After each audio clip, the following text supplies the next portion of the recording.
Chiquini, só para tentar colocar a exposição da falta de isonomia do ministro Alexandre de Moraes, nós devemos lembrar que o Bolsonaro e uma turma, inclusive você defendendo, pelo menos dois, né?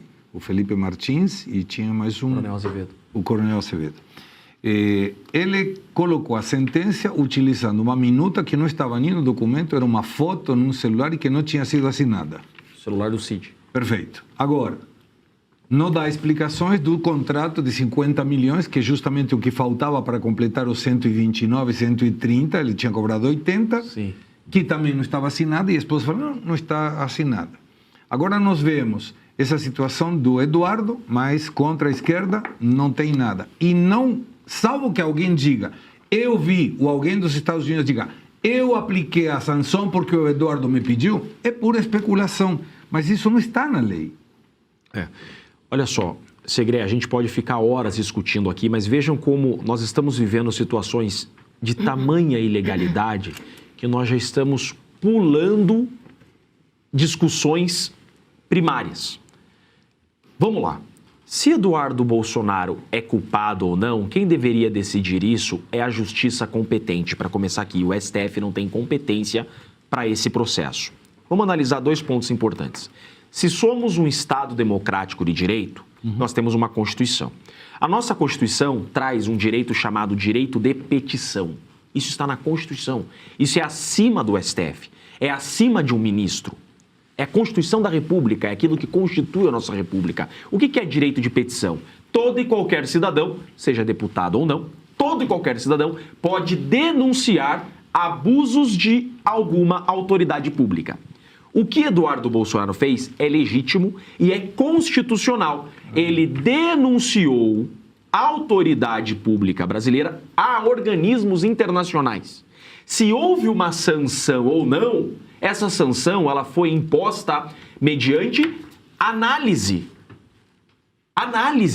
de organismos ou de um Estado estrangeiro.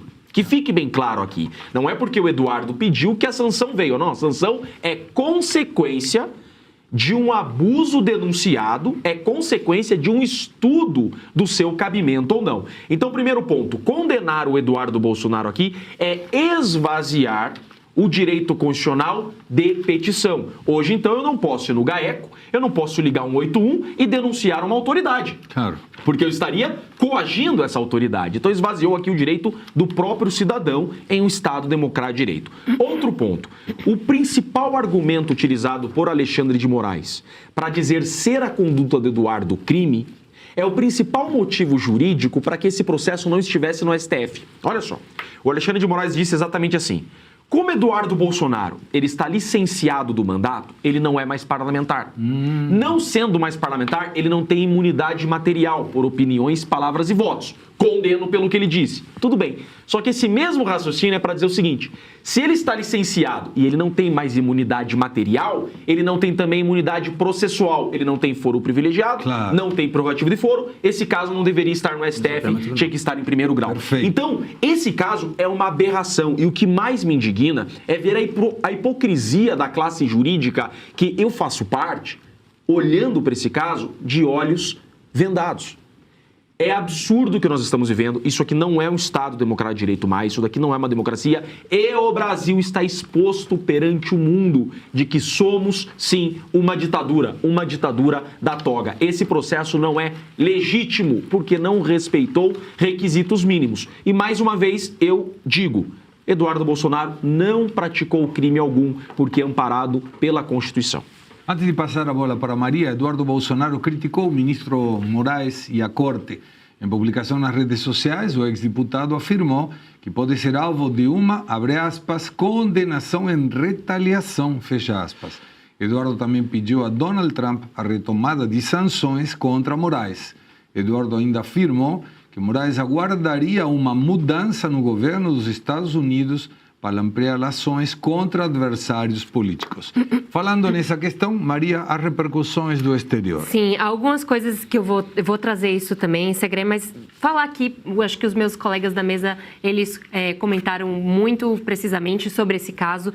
De fato, a gente sabe hoje no Brasil, perdão, e no contexto político nacional que o bolsonarismo e a direita, né, são forças que se colocam aí e batem de frente contra o Supremo Tribunal Federal, que é isso que faz parte do jogo. O Supremo está excedendo aí as suas funções e esse caso, de fato, a atitude do Moraes, ela tem parcialidade assim escancarada. A própria justiça italiana, em outro caso, já também teve esse diagnóstico, julgando lá a Zambelli, né, a não extradição, falou que o Alexandre de Moraes agiu com parcialidade. Então a gente pode perceber que aí há uma tendência na sua atitude. Eu queria destacar então a imprensa internacional, Segré, justamente. Aqui eu tenho alguns dos principais jornais que eu consegui compilar. Na maioria da repercussão foi uma repercussão mais informativa, explicando o que aconteceu, o filho de Jair Bolsonaro é condenado, explicando mais ou menos o que aconteceu.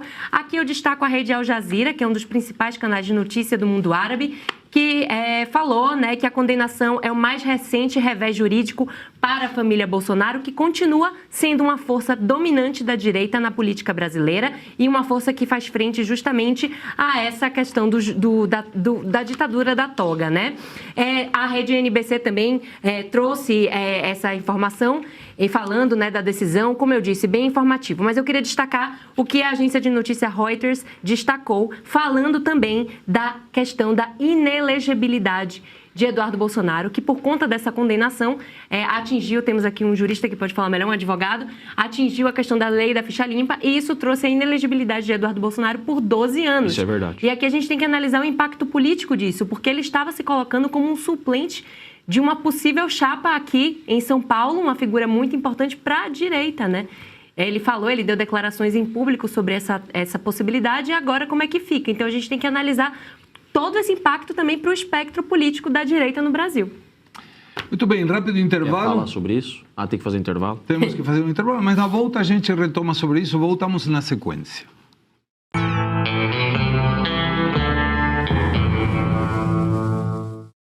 Você já ouviu falar de magnésio? Sabe da importância desse mineral para a sua saúde? Agora, o importante é tomar o magnésio certo. E esse é o magnésio da Biotop. O biomagnésio é 310 miligramas diárias para manter a sua saúde física e a sua saúde mental. O nosso magnésio não tem efeito colateral, não tem contraindicação. Ajuda muito a sua saúde cardiovascular, fortalecendo veias e artérias, melhorando a circulação sanguínea, evitando inchaço, formigamento, má circulação. Você quer cuidar do seu coração? Use o nosso biomagnésio. Além disso, ele é muito importante para nutrir o seu cérebro, controlar sua ansiedade, o seu estresse, o seu cansaço, a sua fadiga. É mais energia, é mais disposição para o dia a dia.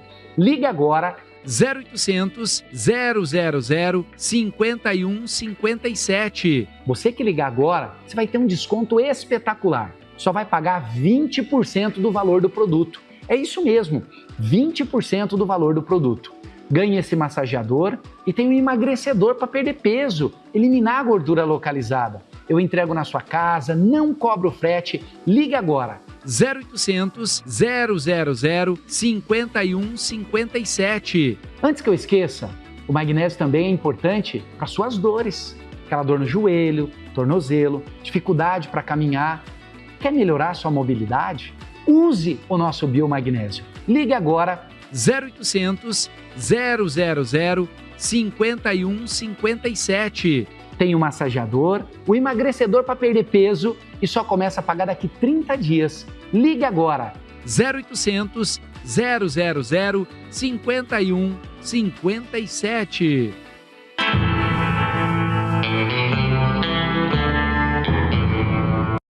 Ficou pendente o comentário do Schaefer e Chiquini para Maria sobre os comentários que ela tinha proferido. Infelizmente, tá? Infelizmente, a consequência dessa injustiça que o Eduardo sofreu é a ineligibilidade. O Eduardo Bolsonaro está inelegível por 12 anos. E explico por quê. A lei da ficha limpa diz que a inelegibilidade ela existirá quando houver uma condenação por órgão colegiado. O STF é um órgão colegiado, então uma condenação criminal torna ou condenado em órgão colegiado, inelegível por 8 anos. Por que ele está 12 anos inelegível? Porque ele tomou uma condenação de 4 anos. Quando a inelegibilidade é por condenação criminal, ela começa a contar da extinção da pena. Então funciona exatamente assim. Está inelegível pelo tempo do cumprimento da pena, então 4 anos de pena, está inelegível pelo tempo do cumprimento da pena. Cumprida a pena, fica inelegível por mais 8. Boa. Por isso que ele está inelegível por 12 anos. E não cabe recurso, nem recurso cabe dessa inelegibilidade do Eduardo. Então ele não poderá compor essa chapa do André do Prado? André do Prado. É isso André mesmo. do Prado aqui em São Paulo. Pré-candidato, isso. Wendel Silva pergunta, diz, tem uma pergunta para o Dr. Cicchini. É verdade que Alexandre de Moraes perdeu o prazo para a defesa no processo da Rumble e da Trump Media? É verdade. O prazo, vamos lá, todo mundo sabe, o Alexandre de Moraes está sendo processado no CPF, para que fique bem claro, por 2 empresas do Donald Trump, Trump Media e a Rumble. E ele perdeu o prazo para a primeira defesa. Assim como nos Estados Unidos, aqui no Brasil o instituto é o mesmo, se chama revelia. No direito civil, tá? Isso é um processo civil, indenizatório. Ele não corre risco de ser preso, tá? Mas no direito civil, no processo civil, você perder o prazo de defesa, o nome disso é revelia. A consequência é, consideram-se verdadeiros os fatos imputados. Então, as alegações da parte autora consideram-se verdadeiras. O processo praticamente acabou. Alexandre de Moraes perdeu o processo, essa é a verdade. Ele perdeu o direito de se defender. E a AGU deixou bem claro na petição, a AGU disse assim, a AGU está aqui defendendo a soberania do Brasil e não o réu. A AGU disse que não está defendendo o Alexandre de Moraes. A AGU disse que está defendendo o Brasil. Então, Alexandre de Moraes perdeu o processo, será condenado a uma indenização que pode chegar a 100 milhões de dólares. Ai, que lindo. Isso é boa, hein? Mas é Então- quase o honorário lá do Não, mas não contrato. chega. Não, é mais não, caro não que o alcança. contrato. Oh, tomara. Não, Sabe que 129. Ele recebeu 80 milhões, né? 129 milhões não mas- foram pagos, né? 80 milhões são 12 milhões de dólares. Não, É, não é nada, não vai Chega pagar. nem perto. 13 milhões. É, chega não nem. dá. E o Vorcaro preso? Ih, Ih, vai complicar mais. E outro contrato sem assinar? Vamos assinar o contrato? Ah, Oh, meu aí não irmão, dá. aí...